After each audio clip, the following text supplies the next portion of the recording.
और नहीं बस्ती नहीं गांव में, जात पात मेरे नहीं, और यहाँ का कोई मेरा बस्ती गांव नहीं, मेरा ठिकाना तो कोई और है।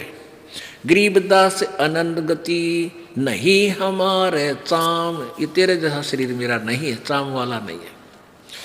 नाद बिंद मेरे नहीं, नहीं गूद नहीं गात, गरीबदास शब्द सजा नहीं किसी का साथ। ए स्वामी सृष्टा में और सृष्टि हमारे तीर, दास गरीब अधर बसू में अवगत सत्य कबीर। ए स्वामी, रामानंद जी को कहते, ए स्वामी जी मैं सारी सृष्टि का रचने वाला हूँ, सृष्टा, और ये सृष्टि मेरे तीर, मेरे ही शक्ति के आधार पर ये सब लटक रहे हैं ब्रह्मांड, ये मेरे ही आश्रित है, और मैं तो ऊपर अधर सतलोक में रहता हूँ, वहाँ बसता हूँ। अविगत सत्य कबीर, अविगत जिसकी गति से तुम परिचित नहीं है, उस जिसके विषय में तुम नहीं जान सकते, और वो मैं सत्य कबीर अविनाशी कबीर हूँ। सुन रामानंद राम हम, और मैं बावन नरसिंगे, दास गरीब कली कली हम ही से कृष्ण अभंग। ये तेरे राम और कृष्ण भी मेरे से ही उत्पन्न है, ये हमारे ही आधार हैं।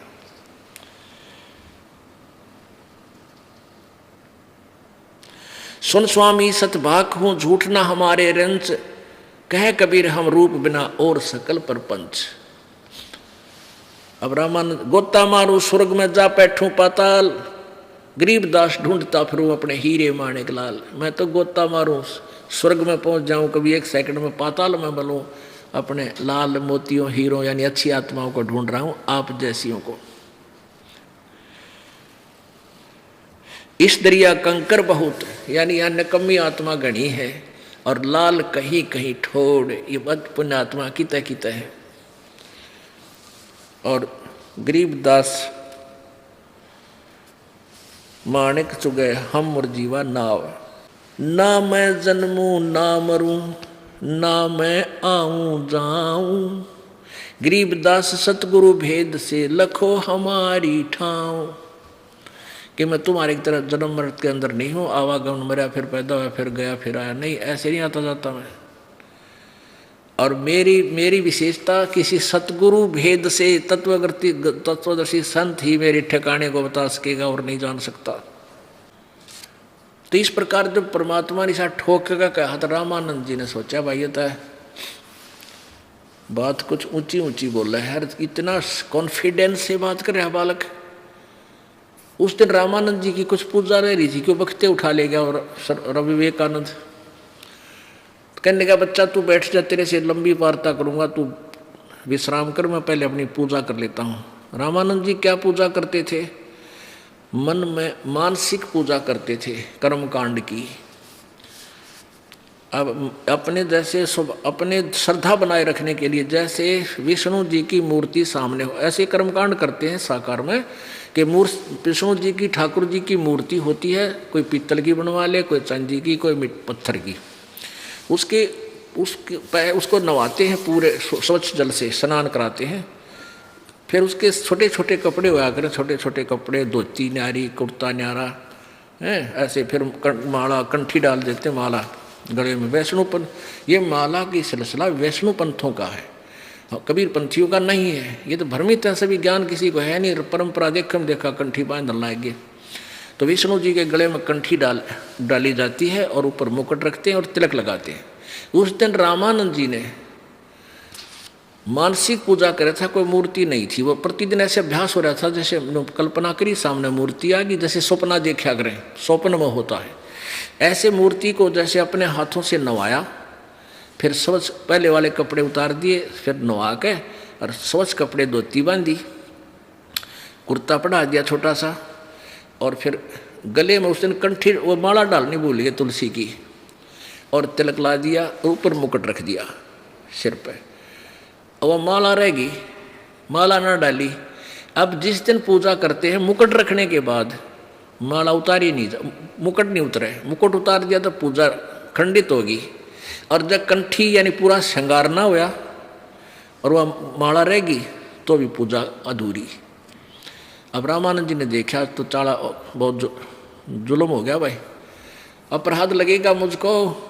आज पहली बार जीवन में मेरे से भूल पड़ी है कि मुकुट रख दिया और माला डालनी भूल गया। हे भगवान, आज मेरा कौन सा दोष आगे आ गया। अब ये सोचकर उसने सोची चल माला को मुकुट के अंदर से डाल दूं, गले में चली जाएगी, मुकुट उतारना नहीं पड़ेगा। अब जैसे माला डालने लगा वह मुकुट में अड़गी, आगे नहीं गई, मुकुट मोटा था, जैसे स्वप्न में आदमी दुखी हुआ करे ऐसे हो रहा था वो। और बहुत दुखी था कि आज के बड़ी भगवान मेरे से कौन सी गलती बन गई, क्योंकि वो तो उद्देश्य उसका भगवान की भक्ति था डेली और काम में नहीं था। वो तो बाल ब्रह्मचारी था, सब कुछ त्याग कौरों को समझा गए, और एक दिन की भी भक्ति ना बनी तो दुखी हो जाता था। परमात्मा बाहर खड़े थे 5 वर्ष के बालक,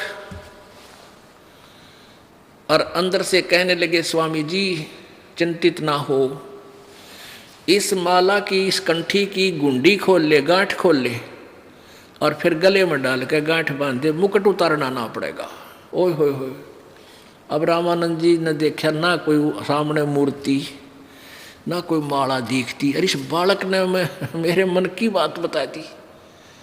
इसी से प्रभावित हो गया और जान लिया तो भगवान आ गया। रे भगवान खड़ाए तो सचमुच ठीक कह था, मैं परमात्मा हूँ। ओहो, अब किसकी गुंडी खोला था, कहाँ की गांठ लावा था, वो जिसके लिए तड़फ रहा वो सामने खड़ा। एकदम उसने ना तेने देखा ही उस समाज के कहेगा, ब्राह्मण समाज तेने थूकेगा या तेरे से दूर हो जाएगा, तुझे जाति से डाल देगा। लोक लाज नहीं करी उस महापुरुष ने, इसको ब्राह्मण कहते हैं। वक्त पड़े सौदा करे, कोठे डारे, ज्ञान आग लगा दी से झूठे ज्ञान का, जब भगवान का सच्चा ज्ञान और भगवान सामने खड़ा है। और मीराबाई वाली बात है, जल कैमरो संसार, हमने भगवान चाहिए। इसको ब्राह्मण कहते हैं जो भगवान पहचान दे। ब्राह्मण सोई जो ब्रह्म पहचाने, जो भगवान को पहचान लेता, दैट इज ब्राह्मण। रामानंद जी ब्राह्मण थे। आडा पर्दा फेंक दिया, पर्दा भी झोपड़ी करा, कित का कित पड़ा, जाकर भाज कर जल्दी सी बाहर आए और आते उस 10 वर्ष के बालक को जो सीने से लगा लिया है, भगवान खड़ा होता है। अब उस दिन उन्होंने देखा ये क्या कहेंगे लोग, तू छोटी जाति वाले एक से लिपटम लिपटा हो रहा, नहीं देखा भगवान दिखाई दिया उसे। अब परमात्मा तो वार्ता बढ़ाना चाहा था, वहीं खत्म नहीं करना चाहते थे। तो रामानंद जी क्या कहते हैं, मन की माला तुम लखी, मन की पूजा तुम लखी, ये मुकुट माल प्रवेश, और गरीब दास गति कौन लखे, तेरा के वर्ण के भेष। रामानंद जी बोले भगवान आपने मेरे मन की बात बता दी, आप तो परमात्मा हो। हे प्रभु आपको कैसे पहचाने हम दुर्बुद्धि जीव, किस वर्ण में आगे तुम, कौन वर्ण, यानी शूद्र वर्ण में।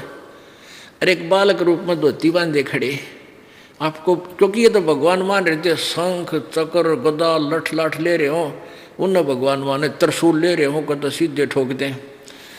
और वो बैठ खड़े काम सिंपल मैन सिंपल बॉय परमात्मा। तेने बोला रामानंद है परमात्मा आपने क्यों कर भगवान मानना है, कौन समझा आपको, आप किस रूप में खड़े, अरे दुल्हा जाति मारे बता क्यों कर माना, यू आर गॉड है। परमात्मा बोले माफ मना लूँगा तेने, तू मेरी बात सुनता रहे। बोलो सतगुरुदेव। परम पिता परमात्मा पूर्ण ब्रह्म सारी सृष्टि के रचनहार कबीर देव कबीर साहब, अल्लाह अकबर अल्लाह कबीर, ये एक ही प्रभु है। इसी के भाषा भिन्न नाम प्रत्येक सदग्रंथ में विद्यमान है।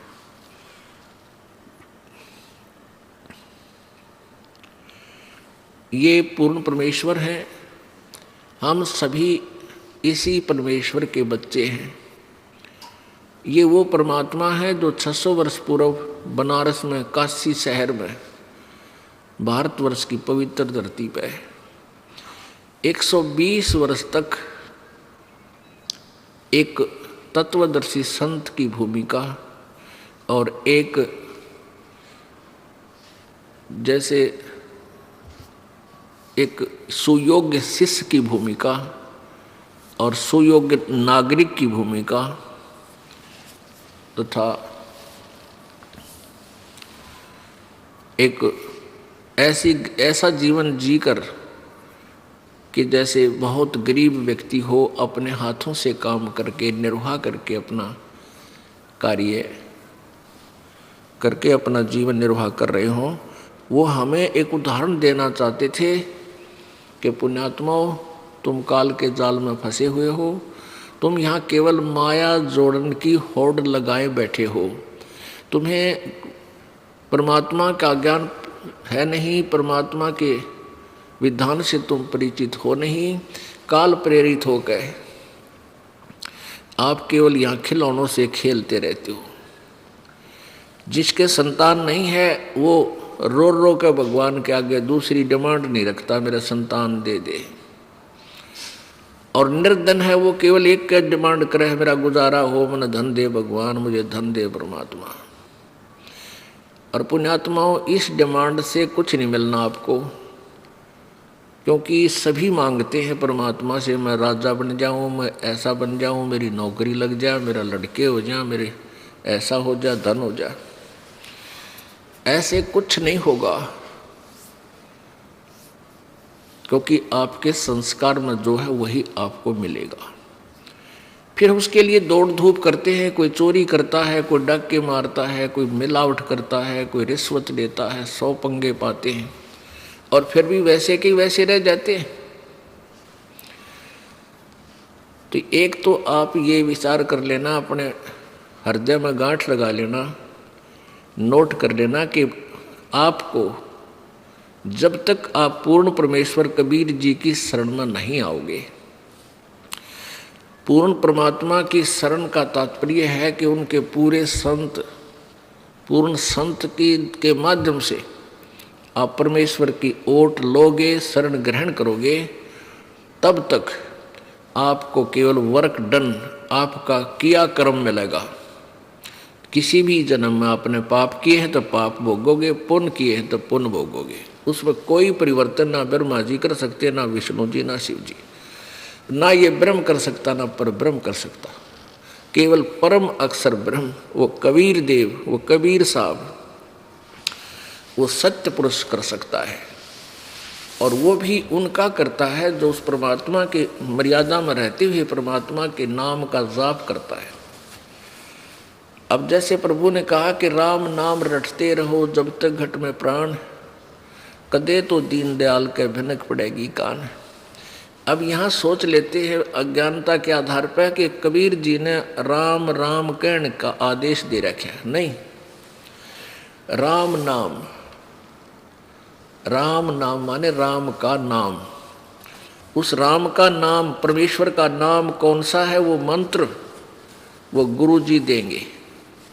जैसे आपने अभी सुना परमेश्वर की वाणी में कि हर सुमरे सो वार हैं और गुरु सुमरे हो पार। ये एक पद्य भाग है, इसमें राग के अनुसार शब्दों में कुछ कमी छोड़ दी जाती है, यानी अधूरे बोले जाते हैं राग को परिपूर्ण रखने के लिए, तो उसको कोड वर्ड बोलते हैं। इसका अर्थ होता है कि जैसे गुरुजी जो, जैसे आप पानी पानी करते हो, पानी पानी पानी, आप ये पूछो वो हैंड पंप कहाँ सी है, तो पानी पानी करते पानी नहीं मिला, इन्होंने पूछा भाई हमने वो हैंड पंप कहाँ है, फिर हैंड पंप के पास जाओ, फिर उसको उसकी पूजा करो, उसको लाओ, फिर वो जल देगा। तो कहते हैं हरि सुमरे सो रह गए, आप जो राम राम राधे श्याम सीता राम श्याम राधे राधे श्याम राधे ओम ओम नमः शिवाय। कहते ये इस तरह के जो मंत्र तुम करते हो, ये है तुम पानी पानी कर रहे हो। तो राम सुमर रहे हो सीधे, जिन्होंने गुरु सुमरा यानी गुरु जी को टोहा कि भाई गुरु बिन माला फेरते, गुरु बिन देते दान, और गुरु बिन दोनों निष्फल हैं चाहे पूछो वेद पुराण। यानी संत की खोज करते हैं, जो गुरु को सुमरते हैं, यानी गुरु की याद करते हैं कि भाई गुरु बिन बात नहीं बना, पूर्ण गुरु हो, वो ही पार होते हैं। तो गुरु सुमरने से नहीं, ये कोड वर्ड है, सांकेतिक शब्द होते हैं। यहाँ कहा कि गुरु जी को याद करो, गुरु पूर्ण संत की तलाश करो, फिर उसके पास जाओ, फिर वो जो मंत्र विधि बताओ पूर्ण संत, उससे सिमरण करने से पार हो गया। तो परमात्मा कबीर जी हमें ये याद दिलाने आए थे कि भाई तुम सेठ बनना चाहते हो, और सेठ कितने बनते हैं, देख लो आपके गांव में शहर में कितने पैसे वाले हैं, और सभी चाहते हैं मेरे द्वारा धन हो, और दिन रात लगे रहते हैं, फिर भी ना होता। तो परमात्मा कहते हैं देते क्यों हर देता है जहाँ तहाँ से आण, ना दिया फिर मांगते फिर यो साहब सुने नहीं कान। साहब माने भगवान। अब जिन्होंने पूर्व जन्म में पुण्य किए हैं, धर्म किए हैं, तो वो आज उनको धन मिला हुआ है, और जिन्होंने दान नहीं किया आज वो घसियारे हैं। तो वो कब किए थे पुण्य? सभी कहते हैं कि ये अपने जो दुखी व्यक्ति होता है वो भी स्वयं कहता है कि भी मैंने घने पाप कर रखे हैं। और जिस व्यक्ति के ठाठ है, जिसको हम झूठे सुख को सुख मान रहे हैं, इसी को ठाठ कहते हैं। किसी के बालक बच्चे ठीक हो गए, फिर वह नौकरी ठीक लाग गई, 2 पैसे का गुजारा हो गया, तो दूसरे व्यक्ति का आक्रमण भाई यो घना पुण्यकर्मी प्राणी है, घने अच्छे कर्म कर रखे इसने। तो वो कर्म अच्छे जो जिसको मिले हुए हैं धन, वो कब किए थे? और जो आज पाप भोग रहा है उसने वो पाप कब किए थे? पिछले जन्मों में किए थे। तो आज वर्तमान है, आज जो तुम करोगे तो आगे आपका भविष्य होगा ही नीचे। तो वर्तमान में जो हम करेंगे वो आगे आपको मिलेंगे, भविष्य में मिलेंगे। अब जब तक आप पूर्ण परमात्मा की शरण ग्रहण नहीं करते, कबीर जी की शरण में नहीं आते, तब तक तो आप कितने तो पापड़ बेल लियो, कितनी चोरी कर लेना, कितनी ठगी, कितनी मिलावट, दोनों दुखी होगे। जब आप परमेश्वर कबीर जी की शरण में आ जाओगे, इनके पास एक पावर है, विटो पावर, सुप्रीम पावर। आपकी डिमांड आवश्यकता होगी, परमात्मा समझेंगे इसको ऐसा देना आवश्यक है, तो आपके भाग्य में वो सुख अपनी कलम से और लिख देंगे। कहते मासा घटे न तिल बधे, वेद ना लिखे जो लेख, साचा सतगुरु मेट कर ऊपर मारे मेख। मासा घटे न तिल बधे, यानी कोई भी भगवान ब्रह्मा जी, विष्णु जी, शिव जी, परब्रह्म ब्रह्म, ये आपके प्रारब्ध में परिवर्तन नहीं कर सकते जरा सा भी। केवल पूर्ण परमात्मा सच्चा सतगुरु मेट कर। अब देखो सतगुरु निरे झूठे भी हैं, सबका जगत गुरु ला रहे हैं, सतगुरु बोलते हैं उनको भी, वो सतगुरु नहीं है। इसलिए सच्चा सतगुरु और कहना पड़े। वैसे तो सतगुरु का अर्थ ही सच्चा गुरु होता है, लेकिन इन काल के दूतों ने अपना बोलबाला घना कर लिया, ये गुरु भी नहीं है, इन्होंने नाम धर लिया सतगुरु भी।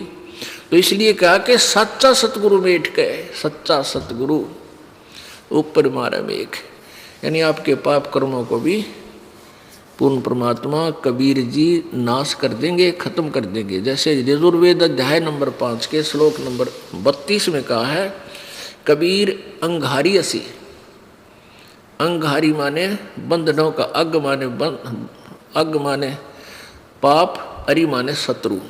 अंगारी, अंगारी माने पापों का शत्रु, और बम्बारी, बम्बर माने बंधन, अरि माने शत्रु। बम्बारी बंधनों का शत्रु, बंधनों से छुड़ाने वाला, बंदी छोड़ कबीर असी परचेता, रत धामा असी, सवर ज्योति रत धामा असी। वो स्वयं प्रकाशित सतलोक के अंदर रहता है, सतलोक वासी है, सतलोक का मालिक है, यजुर्वेद बता रहा है। वो परमात्मा कबीर जी है। तो पुण्यात्मा, जैसे आपको बताया जाता है, परमात्मा कहते हैं कि तुम यहाँ काल प्रेरणा से, काल के द्वारा भ्रमित सारा जीवन खिलौनों से खेल कर बिता देते हो। संतान नहीं है, अब संतान मांगते हो, हे भगवान मेरा संतान हो जाए, हे भगवान मेरा संतान हो जाए। पुण्यात्माओं, आप परमात्मा, हमारा जो उद्देश्य है कबीर जी का, हमारे भगवान का, और इस दास को जो ड्यूटी दी है, हमारा मूल उद्देश्य है इस हॉस्पिटल में, ये सतलोक आश्रम में आपके जन्म मरण के रोग काटने का ट्रीटमेंट होता है। इसके अतिरिक्त जब तक आपको कोई एक्स्ट्रा कोई परेशानी है तो वो एक्स्ट्रा कोई एक आधा इंजेक्शन ला दिए जाते हैं, ताकि वो जैसे किसी का बाह आ गया और कैंसर का इलाज हो रहा है, वो बा का इलाज भी थोड़ा बहुत करना पड़ता है। और मूल उद्देश्य तो हमारा उस जन्म मरण की कैंसर का इलाज करने का है। तो हम ये चाहते हैं कि आपने शरण ली है तो उद्देश्य ये रखो कि हमारा जन्म मृत्यु छूटे। मान लीजिए परमात्मा कहते हैं तुम एक बालक मांगते रहते हो, बच्चा ही मांगते हो जिसका संतान नहीं है, और आपको परमात्मा उचित समझेगा तो संतान देगा, और नहीं तो संतान आपको नहीं देगा। क्यों नहीं देगा? क्योंकि उनका उद्देश्य है आपका इस काल के जाल से पीछा छुटवाऊं। अब जैसे क्या कहते हैं, परमात्मा कहते हैं के मांगू कुछ ठर ना रहा, देखत नैन चला जग जाई। अब के मांगोगे? एक बालक मांग भी लिया, बच्चा दे दिया, शादी होगी हैं, और शादी होने पाछे वो लाग गया डाके मारन, चोरी करन, आप भी जेल में, तुम पाछा पाछा काख में थैला डाल के वकील के पास अंडे जियो सारी उम्र फिर। तो कहने परमात्मा ये चाहता है कि तुम यहाँ से निकल लो और अपना पीछा छुटवा लो। उनका मूल उद्देश्य ये। तो जिसने ये भक्ति करनी है, मूल उद्देश्य को समझो। फिर भी आपको यहाँ जो आवश्यक वस्तु है आपके लिए मालिक जरूर देगा। इस काल के जाल को समझाते हुए परमात्मा क्या बताना चाहते हैं कि मान लीजिए यहाँ कोई पुण्यात्मा आ गया, आते तो पुण्यात्मा ही है यहाँ पर, फिर उसके बालक की ये कसक रह गई और बालक मालिक ने ना दिया, क्योंकि परमात्मा नहीं चाहते शुगर के मरीज को चीनी दे दे, डॉक्टर नहीं दे सकता, चाहे वो रो चाहे राजी रो। और मान लीजिए उसने शरीर यहाँ से नाम त्याग दिया और बालक प्राप्ति के लिए कि तो और धक्के खानता अंडे गए हुए पति पत्नी, और बालक उसके भाग में है नहीं, होए नहीं। अंत समय में वो ज्ञानहीन प्राणी इसी कसक में मर जाती हो, बेटी बहन मेरा संतान नहीं हुई, मेरा संतान नहीं हुई, मेरा संतान।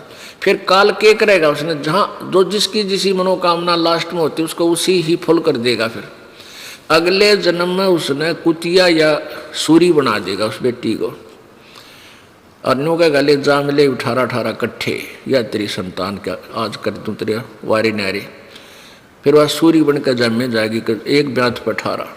तो परमात्मा कहते इस पांडा छुटवा ले इस बीमारी तय। हमारा मूल उद्देश्य ये है कि तुम्हें सतलोक ले चलो, वहाँ कभी मृत्यु नहीं, कोई दुख नहीं। इसमें दूसरा कारण यह है कि काल के दूतों ने इतना अज्ञान फैला दिया कि ये कहते हैं जिसका लड़का बालक नहीं है, संतान नहीं है, उसकी तो शकल भी नहीं देखा सवेरे सवेरे, यानी इतना मनहूस है। और परमात्मा कहते हैं वो सबसे खुशकिस्मत आदमी है। अब देखो संतमता और जगतमता उसका कति विपरीत विचार है। इसलिए न्यू क्या करें, जगतकार भगत का न्यू बैर है, विरोध है कि संतों की बात अटपटी लगती है और वो होती है बहुत ही अच्छी, बहुत गुणकारी, लेकिन हम बालक हैं, ऐसे समाज में रहते हैं, परमात्मा उन संतों की उस वाणी को हम समझ नहीं पाते, बल्कि विपरीत हो जाते हैं, नाराज हो जाते हैं। अब खुशकिस्मत क्यों है? अब पहले तो जैसे सतयुग त्रेता द्वापर तक तो माँ बाप की इज्जत और सेवा करते थे बालक, और ईव अब दूसरी तरफ से सेवा हो रही है बुढ़िया की। अब पुण्यात्मा या कहने की आवश्यकता कोई ना, सब न पता उनके लग के रिहर्सल हो रही है। एक बहुत बड़ा अधिकारी रिटायर होया, उसने उपदेश लिया, फिर ऐसे ही बात चर्चा चलती हुई बुढ़ापे में ऐसा हो जाता है। अब परमात्मा की वाणी है कि मतलब के बिना भाई कोई नहीं प्यारा, कि देखो तुम लोग सोचते हो यो मेरा प्यारा है, मुझे बहुत लाड करे है।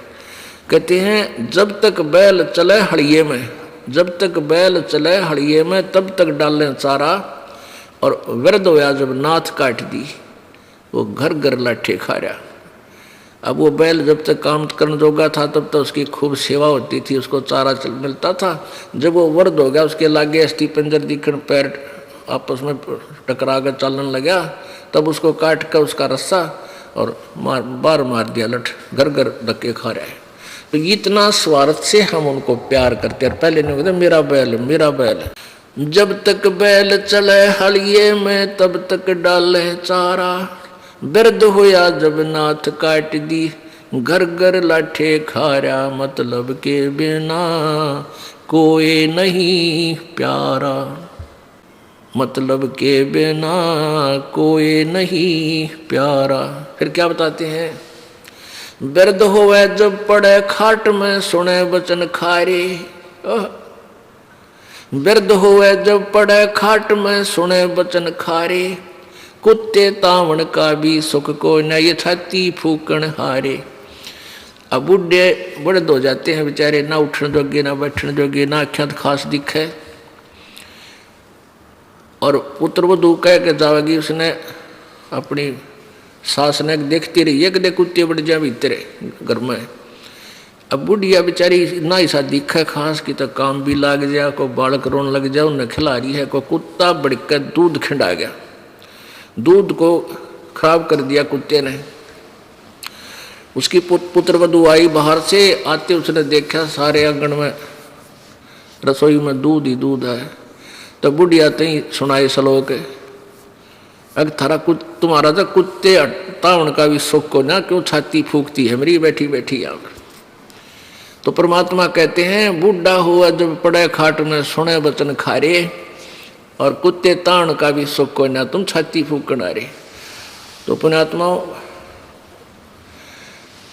भाव ये है कि परमात्मा संतान देता है, बहुत अच्छी बात है। उस अपनी परमात्मा की दी हुई गिफ्ट को परमेश्वर के चरणों में समर्पित कर दे।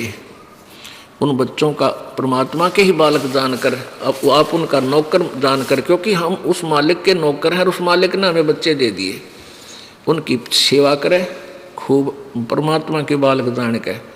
जैसे एक नौकर या नौकरानी किसी सेठ साहूकार के यहाँ नौकरी करती है, उसको बालकों की ड्यूटी लगा दी जाती है बच्चों की, कि इनको तू संभाल, नवा धोवा, इनको खाना बना खिला, और स्कूल में इसके विद्यालय के में छोड़कर लेके आ। तो वो फिर अपनी इस डर से नौकरी करती है कहीं इन बच्चों की सेवा में कोई कमी आ जाए और मालिक दुखी हो जाए। उसने पैसे दे रखे हैं, बच्चों का भी खर्चा दे रखा है और उसकी तनख्वाह भी देता है। तो वो फिर बहुत डर से सावधानी से कोई कमी नहीं आने देती बच्चों की सेवा में। यहाँ तक देखा था इस दास ने, जब ये दास एक सर्विस करता था जेई की, तो वहाँ एक ऑफिस था हमारा, वो मेन रोड पर गेट था उसका, सामने बिल्कुल खुलता था। वहाँ से तीसरा चौथा मकान था एक अच्छे बड़े सेठ का, कंपनी मालिक का, और उसकी लड़की 8-9 वर्ष की होगी, और उसका विद्यालय था ज़्यादा से ज़्यादा 2000 फुट की दूरी पे।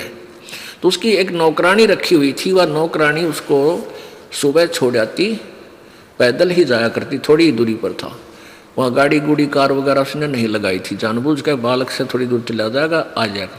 और वो शाम में जब उसकी छुट्टी होती थी, वह नौकरानी लेकर आती थी सारी ड्रेस ड्रूस स्कूल की बना के। तो गर्मियों के दिनों में एक छोटा सा छाता होता था, आप तो वह धूप में चलती और उस मालिक की लड़की के ऊपर ऐसे छतरी करके छाया करके लाती थी। तो इस तरह फिर जब उसने नौकरी से निकाल दिया उस नौकरानी को, नौकर उस सेठ ने, उसके बाद वह नौकरानी ने उन बच्चों के प्रति कोई ममता नहीं, क्योंकि उसको पता था तेरे नहीं, ये मालिक के हैं। और जब वो वहाँ से चलने लगी, निकाल दिया तो निकाल दिया, फिर उन बालकों में कोई मोह नहीं, क्योंकि उसका था को नहीं पता था उसको। तो ऐसे ही आप इस भावना से आपको संतान मिली है, उनकी पूजा करो, सेवा करो, उनका ऐसे मालिक के बच्चे जान के भाई उनकी आपकी तरफ से कोई त्रुटि ना रहे। और जब यहाँ से चलोगे तो आपकी ममता इनमें नहीं रहनी चाहिए, नहीं रहेगी इस ज्ञान आधार से कि ये मेरे नहीं थे, ये मालिक के बच्चे थे, मेरे को तो इनकी सेवा की ड्यूटी दे रखी थी और वह पूरी होगी। अब नौकरी से निकाल दिया तो चलो अपने चलते हैं, ये हमारे थे ही नहीं। तो ये भावना आप में कुछ दिनों में परमानेंटली आ जाएगी, और जब तक यह नहीं आओगी तो तुम सतलोक नहीं जा सकते। और फिर मान लिया आपकी आस्था अंत समय में कोई बालक पोता पोती में रहेगी, तो फिर यही जन्म हो जाएगा। एक दिन एक भक्ता ने खीर बनाई, घरवाला ने खीर बना के रख दी, और उसमें एक कोई छपकली वगैरह या कोई सांप उसमें गिर गया, और गिरते ही मर गया। वो ढकना रखी थी सीढ़ी हो जा टोकनी उसमें पात्र पतीले में।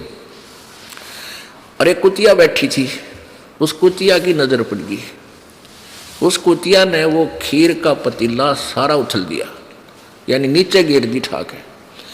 उधर से घरवाला ने देखा कि कुतिया ने तो नाश कर दिया, सारी खीर खिंडा दी, लेकर लट उस कुतिया का 2 ठोके, वह गई ट्यां ट्यां करती, टांग और ठारी टूट गई टांग उसकी बेचारी की। अब फिर उन्हें खीर संभाली, खीर देखियो, खीर में पाइस वो छपकली मरी हुई। रे तेरा गजब हो, या कुतिया तय हमारे कुटुंब के सारे परिवार की जान बचाएगी। इसमें तो सर्प मर रहा था, छोटा सा सर्प था, जो से भी कोई जहरीली जानवर था।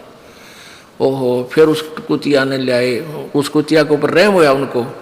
फिर ऐसे ही कोई ज्योतिषी आ गया उनके घर पे, तो वो बोले हमारी दादी मरी थी, वह के बन गई? बोले थारा बारना कुतिया बैठी या बन गई, क्या तुमने टांग तोड़ रखी इसकी? तो ऐसे है, जहां आशा था बासा होई, मन कर्म वचन सुमरियो सोई। तो पुण्यात्मा, आपको परमात्मा अगर उचित समझेगा तो अवश्य संतान देगा, और ऐसी प्यारी संतान देगा कि वो आपको दुखी नहीं करेगी। और इसी संतान ने के फूका, फिर रोज सिर फोड़े, लठ मारे, बूंडा बोले। हम इस दास का संपर्क है, बहुत से दुखी परिवार मेरे साथ दास के पास आते हैं, वो अपनी कथा सुनाते हैं, फिर बाद में मुझे छक कर रोना आता है। हे परमात्मा, आज तेरी शरणा होती तो यह दुर्गति मेरी मारी भी होती जो आज नादाना की हुई है। बालक पीटे हैं, धमकावे हैं, और फिर भी उनकी ममता छूटती नहीं, नहीं हो जा मेरा बेटे के मेरी।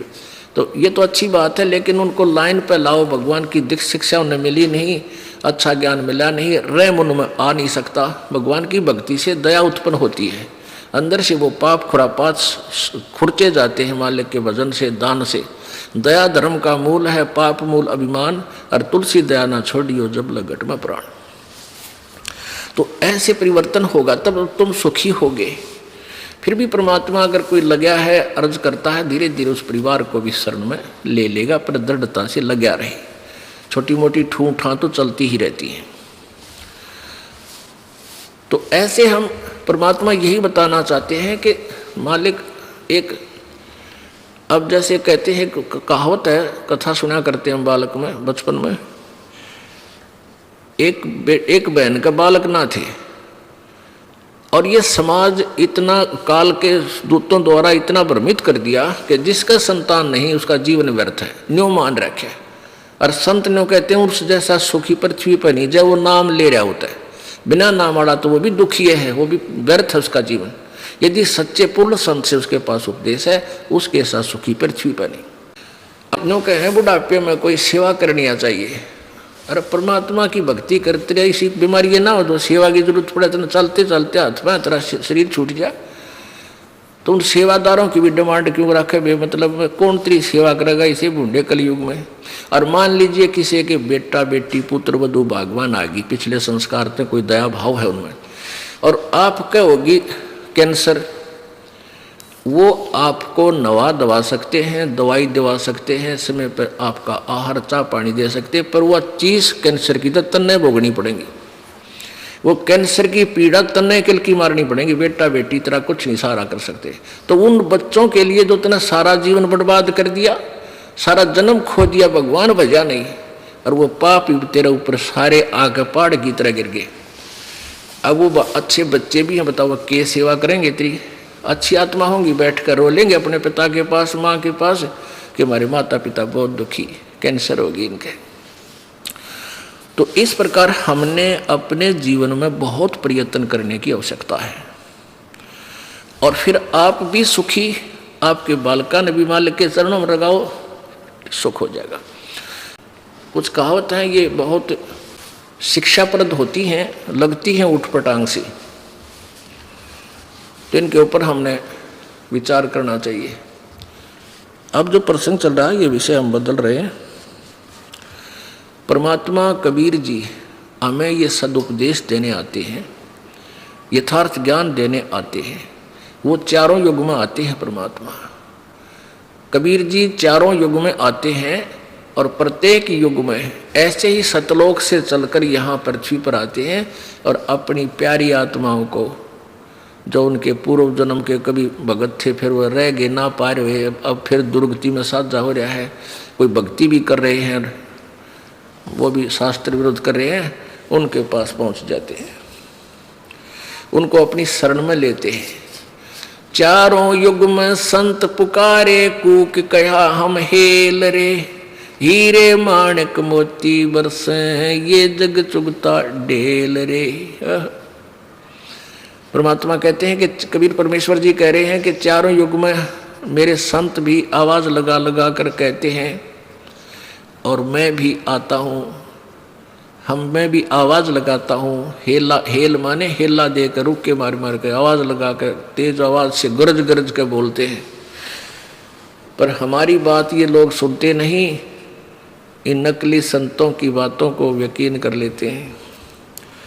हमारा ज्ञान किने ना सुनिया, पर भी लेन जात है दुनिया। हमारा ज्ञान कोई सुनता को नहीं, वो पर भी लेने जा, थोड़ा गंगा में नहाने, जोड़ में किधर तालाब में कहे वहाँ पर भी लगेगी, और तेरा गजब वही हो। कहते हम जो तत्व ज्ञान बता रहे हैं इसको कोई नहीं सुनता, और पर भी लेने दुनिया जा रेला पर लटक लटक कर, ट्रेनों के ऊपर नीचे लद के, वो तेरा गजब वही। वो केवल काल प्रेरणा से धक्के दोनों खा रहे हैं, उनके पास यथार्थ ज्ञान न होने से अपना जीवन व्यर्थ कर रहे हैं। अब परमात्मा हमें चारों युगों में आते हैं और कहते हैं कि तुम जो साधना कर रहे हो ये गलत है, और जो हम बता रहे हैं ये साधना कीजिए। तो हमने उनकी बातों पर यकीन नहीं किया। क्यों नहीं किया? क्योंकि हम अशिक्षित थे और हम ये निर्णय नहीं कर सके कि परमेश्वर जो बात कह रहे हैं ये सही है, ये मंत्र भी सही है, इनका ज्ञान भी श्रेष्ठ है। इसलिए हमने परमात्मा की इन वाणी पर विशेष ध्यान नहीं दिया, और अब हम शिक्षित हैं, अब हम सदग्रंथों से मेल कर लिया हमने कि परमेश्वर जो ज्ञान बता गए कबीर जी, वो हमारे सब सदग्रंथों से मेल खाता है। और गीता जी अध्याय नंबर 16 के श्लोक नंबर 23 में कहा कि अर्जुन शास्त्र विधि को त्याग कर जो मनमाना आचरण करते हैं, अपनी मर्जी से साधना करते हैं जो शास्त्र के विरुद्ध है, उनको न तो कोई सिद्धि होती है, ना कोई सुख होता है, ना उनकी कोई गति हो। इसलिए यूजलेस, यानी कोई लाभ नहीं, व्यर्थ। फिर 24वें श्लोक में कहा है 16वें अध्याय के ही, इससे तेरे लिए अर्जुन कर्तव्य और अकर्तव्य की व्यवस्था में, यानी कौन सी भक्ति करने योग्य है और कौन सी नहीं है, उसके लिए शास्त्र ही प्रमाण है, नथिंग एल्स। किसी और की दंत कथा मत मानना, शास्त्रों में लिखा है और वही संत बताता है तो सही है, नहीं तो वो संत नकली है। हमारे सदग्रंथ क्या बताते हैं, वो परमात्मा किस किस को मिले आके। इस कलयुग का इतिहास आपको बताते हैं। आदरणीय धर्मदास साहिब जी को, जो उन्हीं के समकालीन थे जब परमेश्वर आए हुए थे, सन 1398 से सन 1518 तक 120 वर्ष इस धरातल पर रहे। एक मनुष्य जैसा जीवन लीला उन्होंने की। आदरणीय धर्मदास साहिब जी को मिले, उनको वही नाम और ज्ञान बताया जो आज सब सदग्रंथों के अंदर विद्यमान पाया। आदरणीय मलुकदास साहिब जी को, आदरणीय दादू साहिब जी को, आदरणीय नानक साहिब जी को जो सिख धर्म के प्रवर्तक हैं, आदरणीय गरीबदास साहिब जी को जो गांव छुडानी जिला जज्जर हरियाणा प्रांत में जिस उपलक्ष्य में ये समागम चल रहा है, वो इसी उपलक्ष्य में है कि उनको परमात्मा कबीर जी सतलोक जाने के उपरांत फिर पुनः यहाँ अपनी प्यारी आत्माओं को बताने के लिए, ज्ञान समझाने के लिए गरीबदास जी को मिले सन 1727 में, यानी फाल्गुन सुदी द्वादशी, यानी फागण उतरते की द्वादश, जो आज वो जो दिन है ये द्वादशी का, इस दिन परमेश्वर आकर के सतलोक से चलकर कबीर जी वहाँ छुडानी गांव में खेतों में, जब गरीबदास जी 10 वर्षीय बालक अपने ही खेतों में अन्य साथी पालियों के साथ, ग्वालों के साथ गायें चरा रहे थे, वहां मिले आके। पुण्यात्मा, आज का वो शुभ दिन है कि परमात्मा इस हरियाणा यानी भारतवर्ष की पृथ्वी पर अवतरित हुए पुनः। पहले तो भारत की ही पृथ्वी पर थे, जैसे बनारस के अंदर काशी में, फिर वहाँ से अपनी लीला करके अपने जो भगवान क्रिया करता है, भगवान जो सुख देता है, परमात्मा जो के गुण होते हैं वो सारे करके चले गए, वो होते ही हैं। अब जो उस परमात्मा में गुण है वो ऑटोमेटिक ही होंगे। जैसे चीनी, मीठे का गुण है चीनी का, जीभ के लगते मीठी लगेगी, किसी समय चाख लियो, कहीं रखी हो चाहे वह। तो ऐसे ही वो परमात्मा अपनी महिमा, अपनी शक्ति वहां दिखाकर चले गए। मुर्दों तक को जीवित किया, कोढ़ियों तक ठीक किया, निसंतानों को संतान दी जिनको आवश्यक समझते थे। अन्यथा परमात्मा ने स्वयं भी, जैसे नीरू और नीमा निसंतान थे, उनको भी दे सकते थे संतान, लेकिन नहीं, उनका कल्याण करना था, इसलिए संतान नहीं दी। स्वयं आगे बालक बन गए उनके, क्योंकि इंजेक्शन, ये काल के दूत इंजेक्शन ऐसा लादे हैं कि वो दुखी हो जाता है जिसका संतान नहीं। एक आवेगी नो कह गया ये बहू का बालक होया, पर सासू ने कहना कुछ ना, इसका कुछ ना हो, या तो हमारे छोरे का नाश करेगी।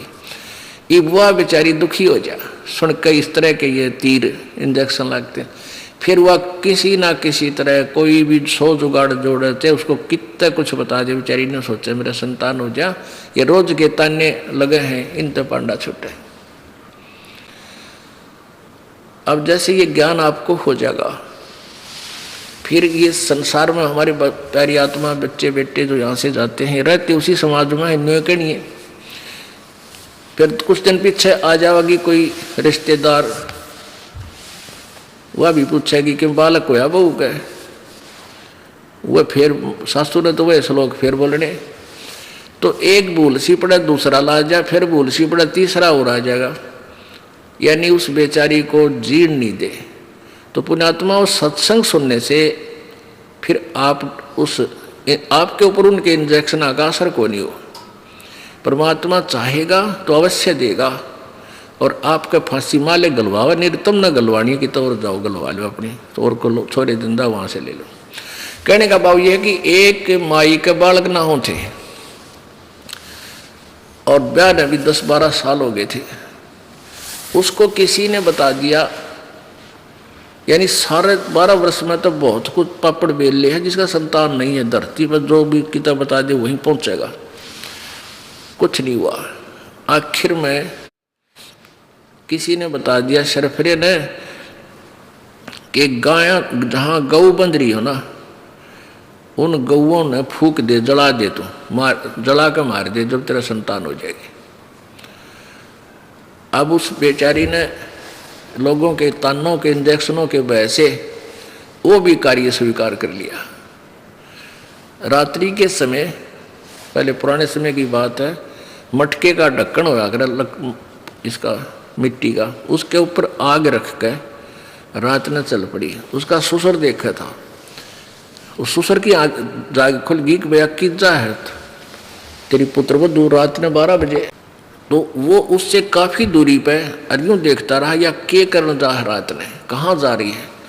उसने क्या किया कि वहाँ पहुँची जहाँ 4 गाय बंध रही थी, गऊ बच्चे थे, 1-2 गायें थी, और पहले झोपड़ी डाल के उसमें बैल रखा करते से गुजारे थे। और उनके साथ ही उनका चारा रखा था, बाजरे ज्वार की पूड़ी, फूस उनका चारा होता, चारों तरफ उस रख देते हैं, और उसको ऊपर भी डाल देते हैं कई बार छत पे, सर्दी ना लगे।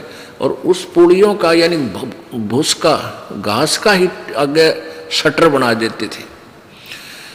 उसने रात ने जाके और वहाँ फूक फाक मार के आग बाड़ी, और उस आग लगा के, और शुरू में तो आग धीरे धीरे जलने लगी, वह इतने वहाँ से खिसक के दूसरे रास्ते से घर आ गई। और उसके ससुर ने देख लिया, उस ससुर ने जाके देखा, इतने तो बकड़ पाट लिया, वो पूरा आग लगी, वो गाय जल के बंद, डिड्डा डिड्डा के जल के मर गई। अब वो ससुर बतावे तो बात बिगड़े, घर पे आवे, ये तो नाश हो गया। उसने किसी को जिक्र नहीं किया। अगी तो बड़ा काम बिगड़ा भाई, जुल्म कर दिया इसने पापड़ ने, देख के नाश किया, कितना पाप कमा दिया। फिर क्या हुआ, कहते हैं कि उसके परमात्मा ने इसी दया ऐसे, वो तो मालिक की रजा जाने, समय बता होगा उसके लिए की बनी। फिर साल भर भीतर एक लड़का हो गया। अब वो बूढ़ा न्यू कहा है, हे भगवान तेरा कितना न्याय नहीं, इसी पापण कर बालक हो गए। वो खुद मन मन में सोचता है, अगर भगवान का न्याय कति नहीं, कोई न्याय नहीं। फिर दूसरा हो गया, फिर तीसरा, 4 लड़के हो गए उसके।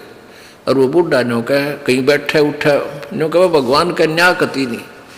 और कोई पूछा कि बात होगी ताऊ, अगना बस वैसे को उसका ठेस लाग रही, किसी हत्या कर रखी इस पापड़ ने, रच कर छोरे दे दिए, हो गए लड़के हो गए। ठीक है, क्या हुआ, कहते हैं जब वो पहले 12-13 साल की आयु में शादी कर दिया करते, फिर वो चारों की शादी भी होगी टर्न वाइज धीरे धीरे। बुढ़ा ने कहा भाई भगवान का कितना न्याय नहीं भाई, कति न्याय नहीं भाई, इसी पापड़ ईद का उजड़ना चाहिए था, ये बच गए। अब फिर क्या होता है, कहते हैं फिर जब उनका ब्याह हो लिया तो 4 साल में वो चारों मर गए। वो 4 विधवा औरतें वहां बैठी और टक्कर मारे। तो वो बुढ़ा कहे भाई भगवान का न्याय तो है पर धीरे धीरे है, न्याय तो है भाई भगवान का पर स्पीड स्लो है इसकी। तो इतना इंतजार भी करना पड़ता है कि मालिक का तराजू एररलेस नहीं है। तो कहने का भाव यह है कि इस पंगे में क्यों पा दे भाई, इसे दुख में मोल ले। अब परमात्मा की रजा में राजी रहना चाहिए इंसान ने। फिर देखियो, कोट जन्म तन भरमत हो गे, कुछ ना हाथ लग्या रे, कुकर सुकर खरबया बोरे, तू कौआ हंस बुगारे। पुण्यात्माओं, परमात्मा की भक्ति में जितना आपको आनंद आओगा, या किसी भी वस्तु में किसी भी चीज में या तो आपको सुख नहीं हो सकता। आज खुशी हुई है, कल ना जाने के बिजली गिर जाए, इतना कहर टूट जाए आदमी पे, पूछो मत। तो परमात्मा कहते हैं झूठे सुख ने सुख कहे तू मान रहा मनमोद, ये सकल चबीना काल का कुछ मुख में कुछ बोध। परमेश्वर कबीर जी आकर के हमें यहाँ ज्ञान सुनाते हैं, रह रह कर ये सत भक्ति हमें बताते हैं और अपनी प्यारी आत्माओं को सत भक्ति करा करके और सतलोक ले जाते हैं। अब पुण्यात्माओं, जैसे परमात्मा कहते हैं इंद्री कर्म न लगे लगारम, जो भजन करे निर्द्वंद रे, गरीबदास जग कीर्ति होगी जब लग